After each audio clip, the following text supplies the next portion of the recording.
Ano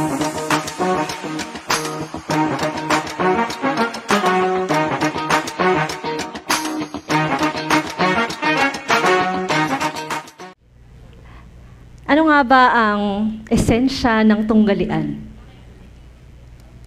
Essence, no? Diwa ng tunggalian.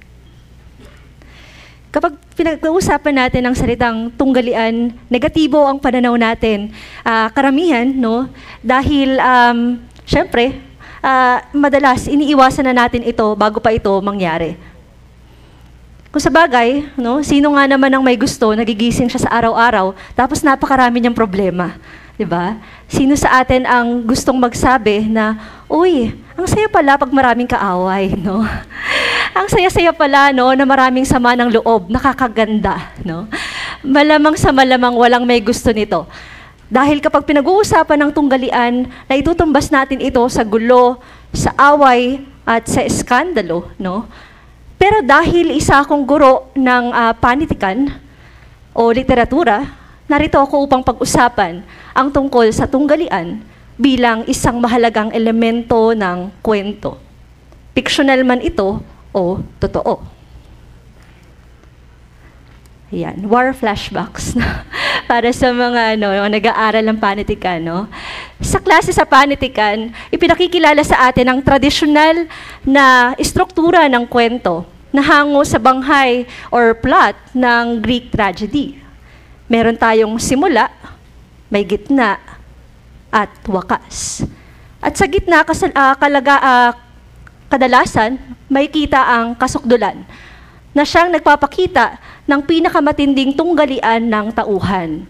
At kaya rin tinatawag itong turning point dahil dito may kita ang napipintong pagkaresolba ng suliranin o ng problema ng tauhan.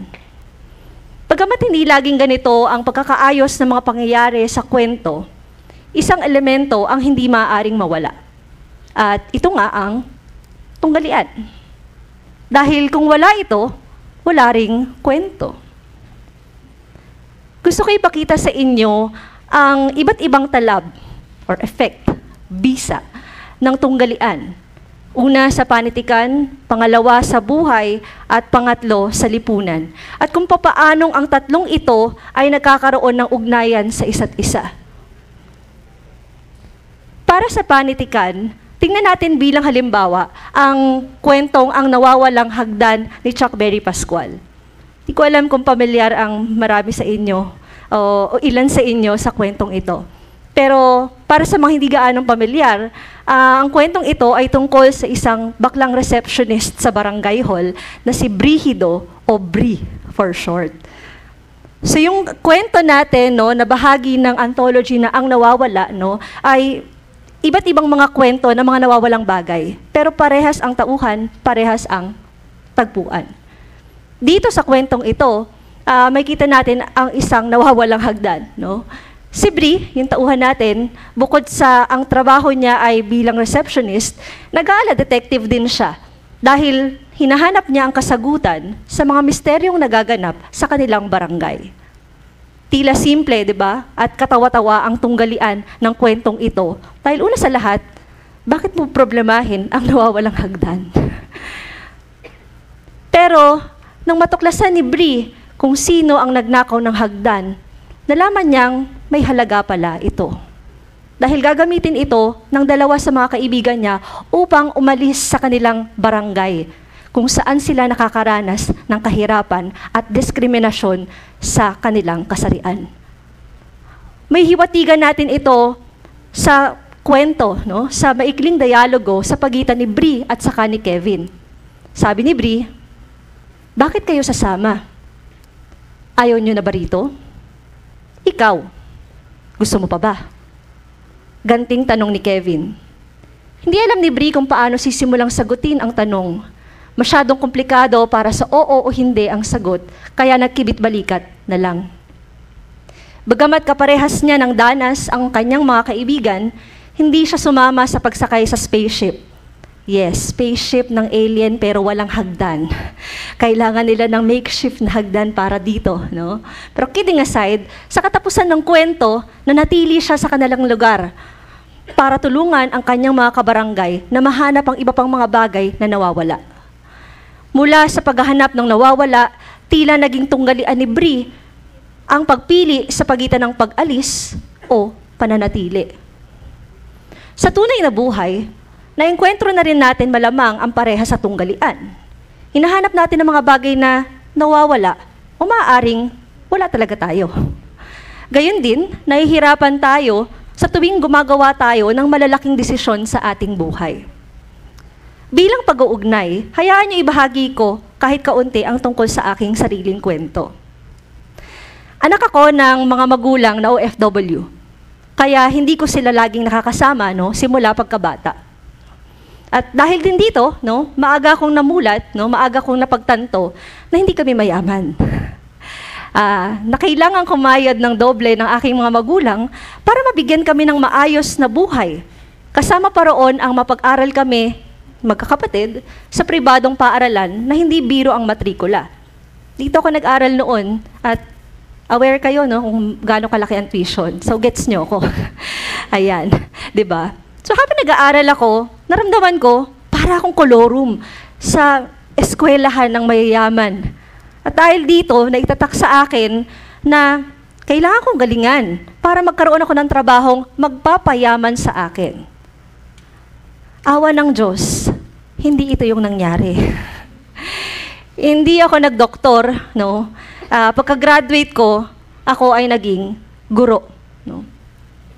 Minasok ko ang pagtuturo, naging Filipino teacher ako, una sa high school ng ilang taon, pagkatapos ay sa kolehiyo, at panaka-naka nagtuturo din ako sa ilang mga guro na gustong magkaroon ng lisensya na magturo. Ang pagtuturo ay isang trabaho na mapanghamon. Isang trabaho na hindi mo papasukin kung talagang gusto mong yumaman. Ito yung tipo ng trabaho na bit-bit mo hanggang makauwi ka ng bahay, literal. Kasi inuuwi mo ang iyong mga iche-check na papel. Bukod doon, dala-dala mo yung laptop mo kahit saan kasi gagawa ka ng slides para sa iyong klase kinabukasan. At hanggang sa pagtulog mo, may isip mo pa rin, paano ko kaya habulin yung lesson? Ang daming suspension sa klase. Lahat yon ay suliranin ng mga guro na naiintindihan ako ngayon, nandito yung mga teacher ko dati. Pero sa kabila nito, nanatili akong nagtuturo. Nanatili akong guro ng Filipino sa kabila rin ng pamamaliit sa subject na ito. Mahirap pero masaya ang pagtuturo, lalo kapag nakikita mo na interesado ang mga estudyante sa paksa. Masaya kapag nakikita silang nagtatagumpay, lalo na kapag gumagraduate sila.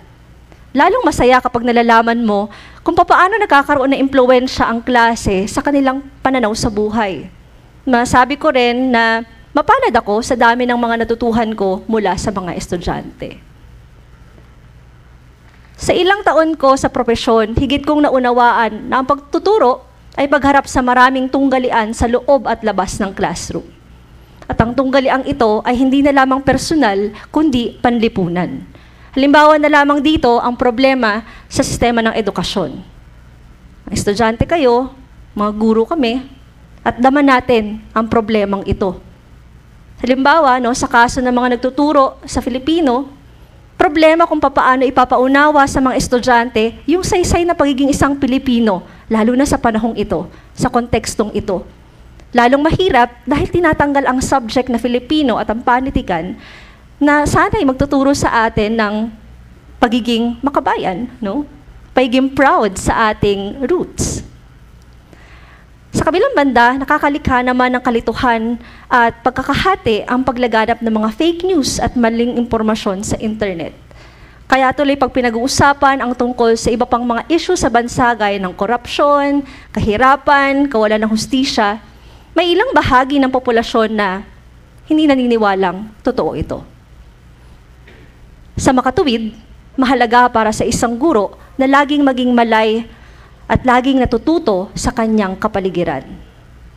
Gusto kong iugnay ito sa sinasabi ng edukador at pilosopo na Brazilian na si Paulo Freire.